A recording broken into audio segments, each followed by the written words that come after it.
എന്റെ ദൈവത്തിന്റെ മുമ്പിൽ എനിക്കൊരു പേര് വരും. എന്റെ പേര് ജീവന്റെ പുസ്തകത്തിൽ എഴുതപ്പെടും. അപ്പോൾ ഞാൻ സ്വർഗത്തിന്റെ അവകാശിയായി മാറുന്നു. എന്റെ കർത്താവിന്റെ മകനും മകളുമായി ഞാൻ മാറുന്നു. അല്ലേലും വയ്യാന്ന് പറയണ പോലെയാണല്ലോ മക്കളെ.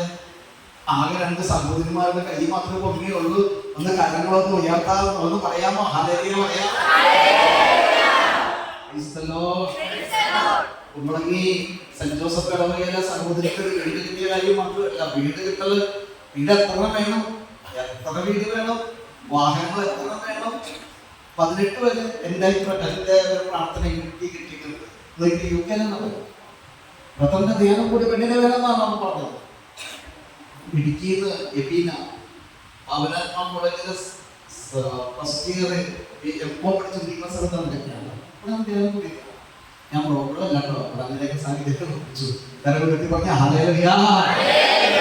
മക്കളെ, എനിക്ക് കർത്താവിനെ നേടണം, എന്റെ ഈശോയെ വേണമെന്ന് പറഞ്ഞു നമ്മളിവിടെ വന്നിരുന്നിട്ട് നമ്മളെല്ലാവരും ഇവിടെ വന്നിരുന്നിട്ട് എന്താ പ്രാർത്ഥിക്കാറ്?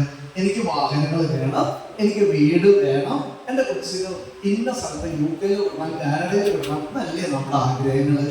അതൊക്കെ ദൈവം തരും. ഇന്ന് ഞാൻ പറയട്ടെ, നിങ്ങൾ ദൈവത്തെ ശ്രദ്ധിച്ചുകൊണ്ടിരുന്നു. വചനം ആവർത്തിച്ച് പ്രഘോഷിച്ചുകൊണ്ടിരിക്കുന്ന സമയത്ത് കർത്താവ് ചിന്തിച്ചുകൊണ്ട് നടന്നു വരുന്നു. ഈശോയുടെ ഇടത് സൈഡിലോ ഔഷധിതാവ് വലത് സൈഡിലോ മാതാവ് ചിന്തിച്ചുകൊണ്ടാണ്. മോനെ ഞാൻ എന്റെ വിധിയോ നിങ്ങളുടെ വിധിയോ കർത്താവിനെ ഒന്ന് ആനന്ദിക്കുവാൻ സാധിച്ചെങ്കിൽ മക്കളെ നമ്മൾ രക്ഷപ്പെടും. Hallelujah, hallelujah, hallelujah. ഒന്നുകൂടെ ഈശോയെ കണ്ടെന്ന് കൈയടിച്ചെന്ന് പറഞ്ഞേ.